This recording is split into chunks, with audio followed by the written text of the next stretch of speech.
I had this wonderful opportunity to connect with all of you again after all these years. I have used this important occasion to highlight crucial issues which affect your lives, issues which have burdened you for many years. More importantly, my fellow candidates and I have presented you specific policy proposals which will help make life less burdensome for you. Our policies take one and only one factor into our consideration, and that is your well-being. We know that you are struggling to meet with your living expenses. We know that you're competing in an overcrowded city to get a job, or simply to hold on to yours. We know that you have to work your entire life just to pay off your HDB loan. And then when you retire, you cannot get your CPF savings back. This is why we have put in much time and effort into our alternative policies, because we want a people healthy and happy, not an island overcrowded with unqualified foreigners competing with us for jobs.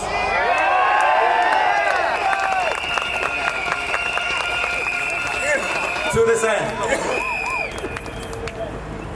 the SDP will push for policies where employers give priority to Singaporeans when it comes to hiring.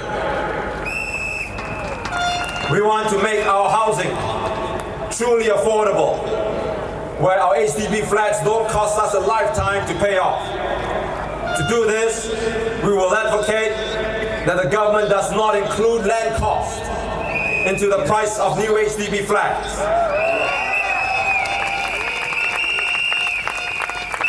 We want our retirees to live secure and dignified lives with all their CPF savings. For this to happen, we will work to abolish the minimum sum scheme so that you can get your CPF savings back in full.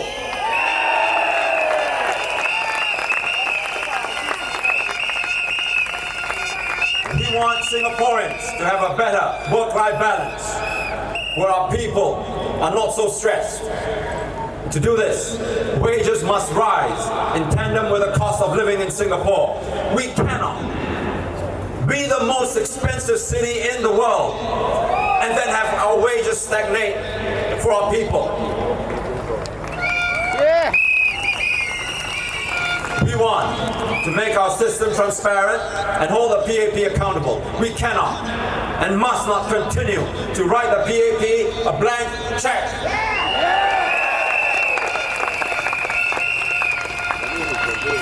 This is dangerous and unhealthy for our nation's future. We have put up a very strong case for you to vote for the SDP.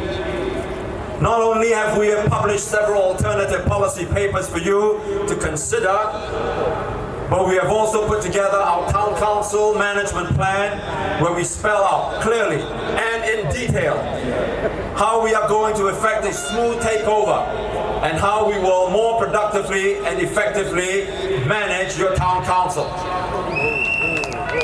No other party has done this. We drew up these policies because we want to provide an alternative vision for the future for Singaporeans, an alternative that is good for the future of our nation.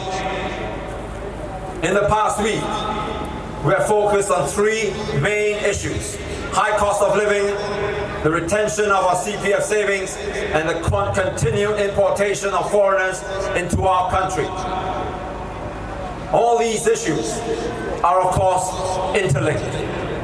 The high cost of living is caused by the influx of the super-rich foreigners pushing up prices in our housing, COEs, office rent, etc.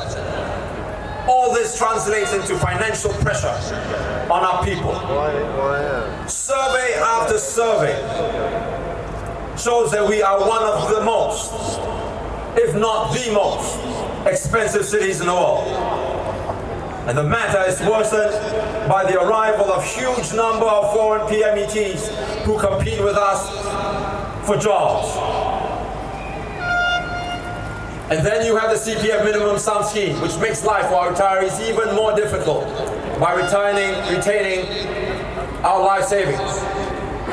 I've also pointed out that our quality of life and the well-being of our people is taking a beating because of the sudden and massive inflow of foreigners into this country.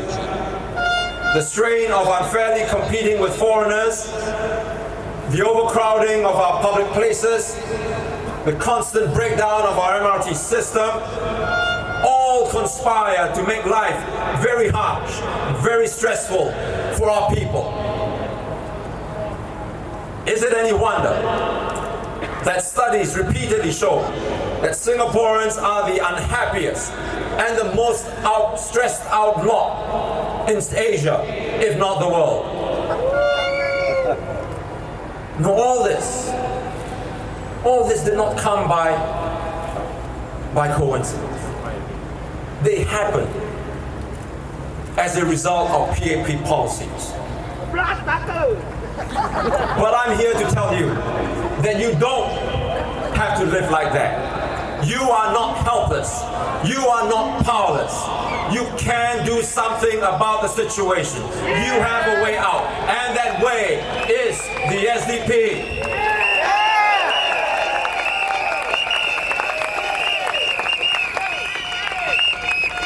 In the last 9 days, we have not just told you what is wrong with the PAP policies, but we have also presented to you an alternative vision backed by a set of alternative ideas and policies. It is an alternative that appeals to hope, not fear. One where we appeal to our better angels, not our basest, most selfish instincts. An alternative that puts our happiness, our well-being and our quality of life front and center of policy making, not the blind pursuit of materialism.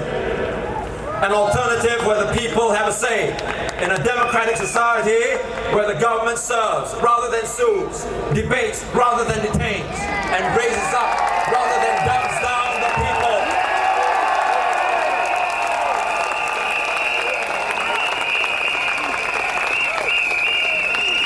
We do this because we want to give you a reason to vote for the SDP, not just against the PAP. We do this because we know that you want a constructive and effective opposition in Parliament. Now, needless to say, these policies are not etched in stone, and we are only too aware that they are by no means perfect. Now, PAP says that our policy of cutting our defense budget is too drastic. We are not resistant to amending our own proposal and working with our PAP in Parliament to draw up a more balanced budget so that we can continue to have a strong national defense while at the same time have the government shoulder more responsibility for our nation's healthcare expenses.